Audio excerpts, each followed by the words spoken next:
Today I'm going to talk about Spelljammer. I've heard Spelljammer described as a game world, but when I was playing it, I didn't think of it as a game world any more than Underwater Adventures as a game world. To me, it was more like a tool to allow certain kinds of adventures. And there was a box set with two books, one that was supposed to be for the players and one for the DM. This is the book that's supposed to be for the players, but the books were not sold separately, so my players didn't get to read the book. I did copy some excerpts from it for them, but for the most part, they didn't get to read the book. And I think that Spelljammer might have been more popular if more of the players had read the stuff in these books. So let's go through it. Okay, so Spelljammer is in a fantasy version of space travel. It's not this, everything you know about space is wrong. It's a totally different physics, a fantasy physics. So one of the things that's different is that you have sailing ships that can sail through space, and the ships attract a certain amount of air that forms an air bubble, and the ship forms a gravity plane through its center of gravity, and so down is towards the gravity plane. So if you're under the ship, down is toward the bottom of the ship. If you're on top of the ship, down is toward the floor, not the ceiling. And the ships could carry enough air to last about 3 months, and they could fly through space. Now, with this tool, also, to power the ship, you had a helm. A helm is a magical device that a priest or a mage would sit in, and it would suck the magic out of them. And this would power the ship. The higher level of caster, the faster it would go. But once you set your butt on the helm, you wouldn't be able to cast spells for the rest of the day. So that was kind of a bummer because people wouldn't want to give up their ability to cast spells and make the ship go. Now,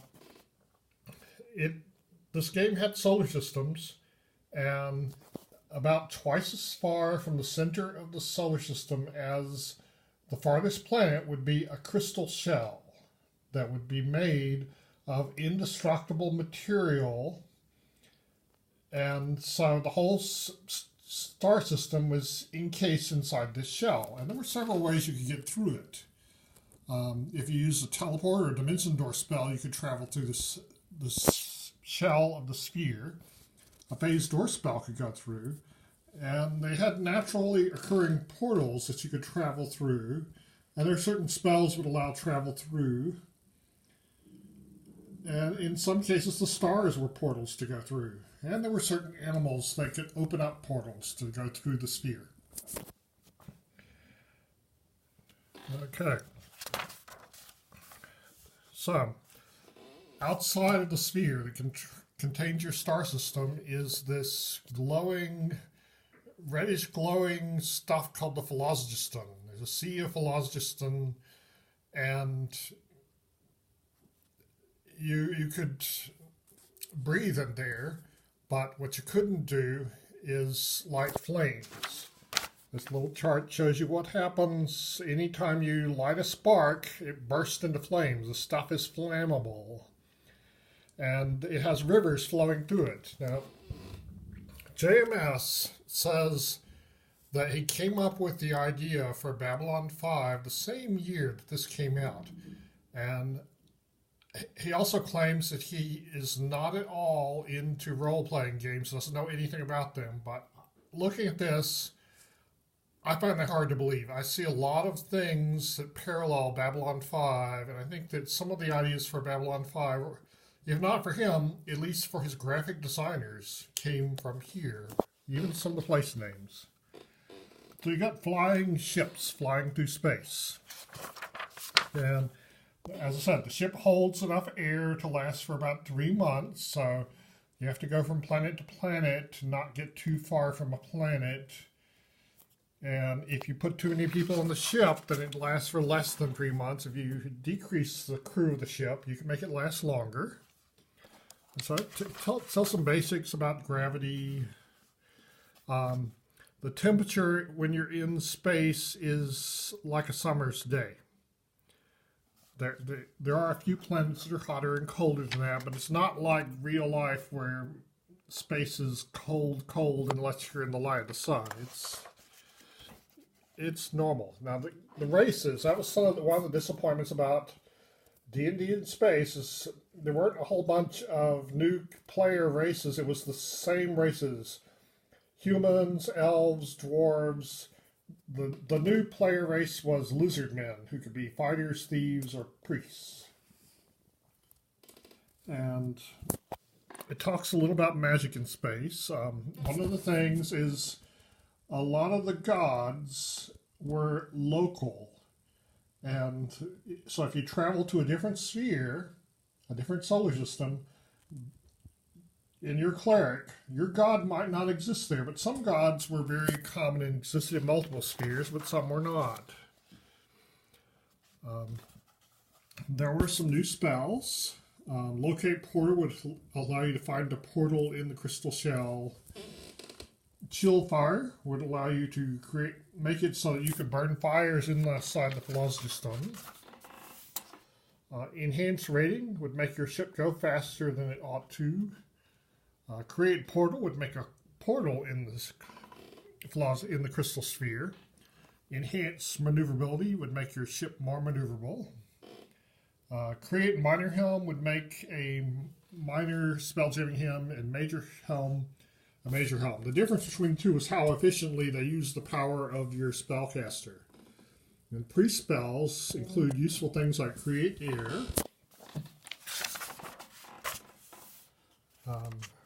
Contact Home Power would allow you to make contact with your god even though he's not worshipped in that sphere. Detect Powers would allow you to find some other god who's local who will grant you spells even though you're not a priest of him. Softwood allow you to create like a life pod. So if your ship's crashing or breaking up or something, you can encase somebody in this and they'll survive. And priests can make minor helms too. And there's some saving throw chart for items that ships are made out of. Talks a little about ship hulls. I'm going to show you these in a later broadcast on some supplements about the ship hulls. Power sources. The main power source is the helm. And if you see this chart, it varies according to the level of the caster and whether it's a major or minor helm. It doesn't make a difference until the caster gets to be 4th level, in which case the major helms work better, all the way up to 20th level, in which major helms give you a speed of 10 and minor helms a speed of 6. Now, this speed was only for maneuvering. There was one speed for traveling between planets, spelljamming speed, and this was very fast, but you couldn't turn. If you had to get in a fight with another ship, you would slow down the maneuvering speed, and that's what this speed rating here is for, is a maneuvering speed. Okay, so in addition to the major and minor helms, there were special helms for mind flayers to use, and the Orbis is a baby beholder, which beholders use as their power source. But the coolest one was the Forges. There's not a good picture of a dwarven citadel, but a dwarven spaceship is basically an asteroid, and for every 100 dwarves in there who are making stuff, you can use their creative energy to give the ship a speed of 1. And when they get to their destination, they've got a whole bunch of stuff they made. And the gnomes in Spelljammer were the Tinker Gnomes from Kryn. So their spaceships were powered by weird stuff like a giant space hamster running on a treadmill, which winds up a big rubber band, which turns the wheel that powers a ship. There was the Furnace, which is a device that doesn't give you a good speed, but it burns magic items instead of the power of the wizard. So it's a way for the DM to get rid of extra magic items and for the players to power the ship without having to give up their spellcasting. Here's a good picture of the Radiant Dragon. And you can see the ship in comparison. Weapons on the ships, there were catapults, which came in light, medium, and heavy, which did progressively more damage and had progressively shorter ranges. Ballistas, light, medium, and heavy, same thing. Rams could be used to ram another ship. Bombard is basically a cannon. Jettison is like an anti-personnel catapult to throw trash at them. You could increase the armor class of the ship by increasing the thickness of the hull, which would decrease your cargo space, or by putting plating on the ship, which would decrease its maneuverability, or making it out of stronger materials, which would change the saving throw of the ship, or by putting netting on the ship, which would absorb one hit. You could improve the maneuverability by either rigging, which is adding extra sails, each of which has to have somebody to work the sails, so it increases the number of people on your ship, and it's obvious from looking at a ship that it's got extra rigging, or stripping, which is removing the thickness of the ship's walls, which decreases the armor but increases the maneuverability. And there were some new weapons like the wheel-lock pistol, which is basically an early firearm with smoke powder instead of gunpowder to power it. Grappling hook, boarding pike. Other Spelljammer equipment were things like a passage device, which would make you a hole in the crystal shell, or a portal locator to find the portal that already exists, or a planetary locator, which would give you a map of where the planets are. Star charts would be a system, a map showing you of the relations between the spheres in the phlogiston. Lifeboats you could have.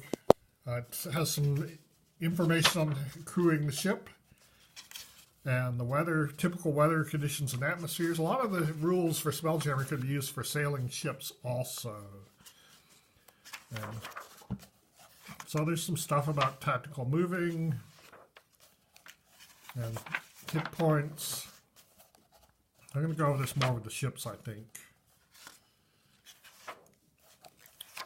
So, different maneuvers that you can use in fighting with ships, like shearing attacks or grappling and boarding, running away, pursuit, repairing the ship. And then it's starting into some information that ought to go in the DM's guide, not the player's handbook. Like rolling up a random system. It could be a standard system or a special system.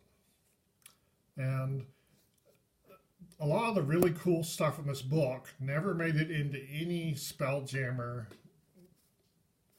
product ever. You know, the cool stuff that excited me about the system, I never got to see.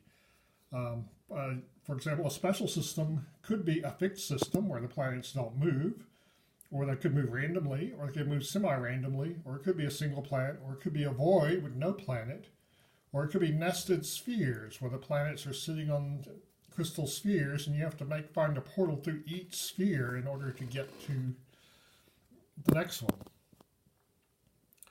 The primary of the system could be a sun, and the bodies in a system, there were 5 different kinds. Like could be a fire body, which is basically a star, like the sun, an earth body, like the earth, an air body, like a gas giant, or a water body, which is a big ball of water.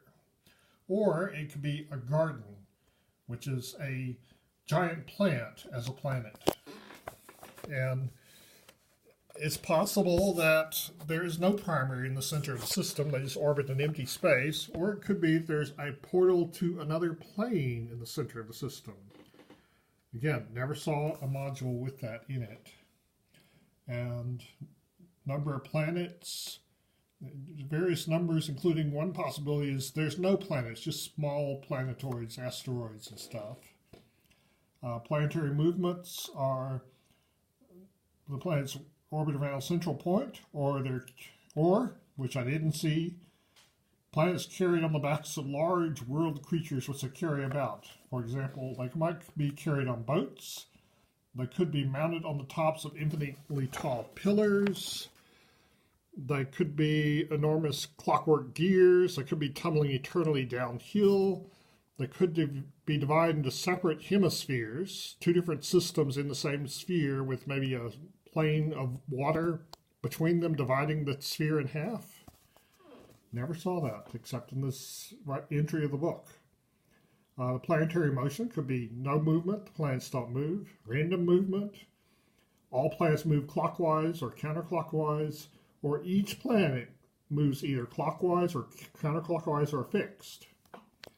And one of the cool things that I didn't see in any Spelljammer product was the Star Beast, which is a creature of some sort that the planet sits upon, and it holds it up or maybe carries it around.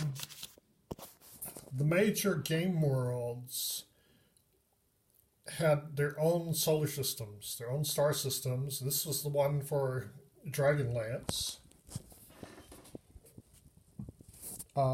Here's what kind of planet is it? Earth, fire, air, water, live world is a giant planet. There's different sizes and shapes.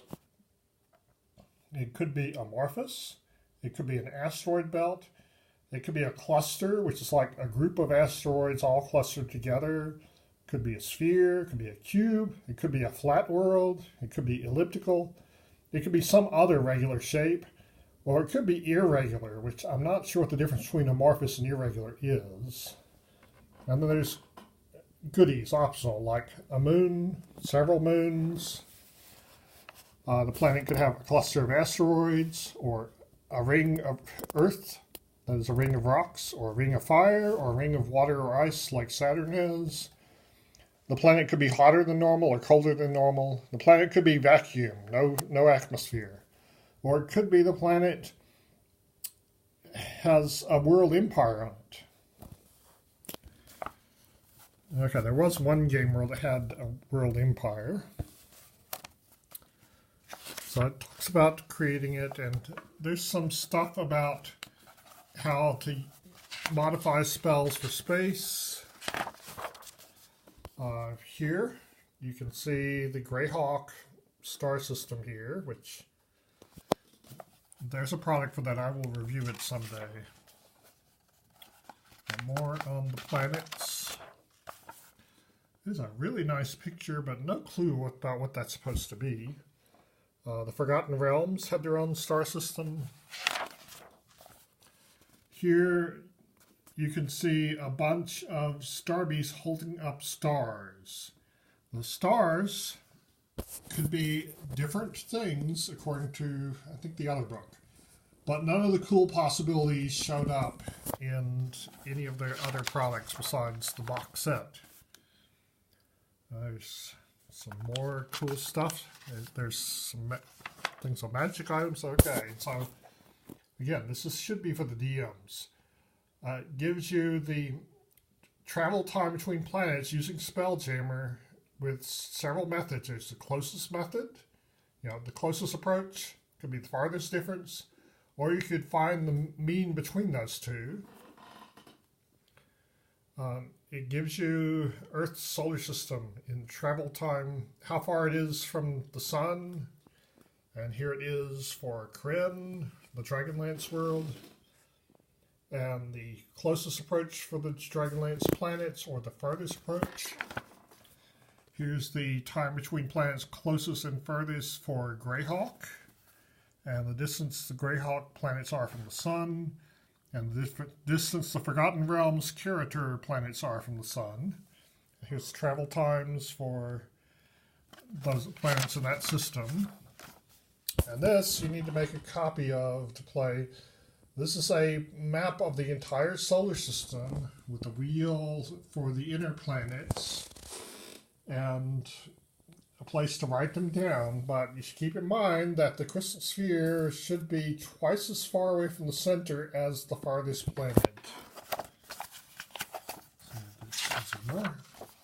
Yes, there is more. There is a sample asteroid base, the Rock of Brawl, a place for smugglers, diplomats, and wanderers. Humans and aliens packed into a world 6 miles long. Does it sound familiar? Anyway, there's some basic information about Brawl, which, again, should be in the DM's guide.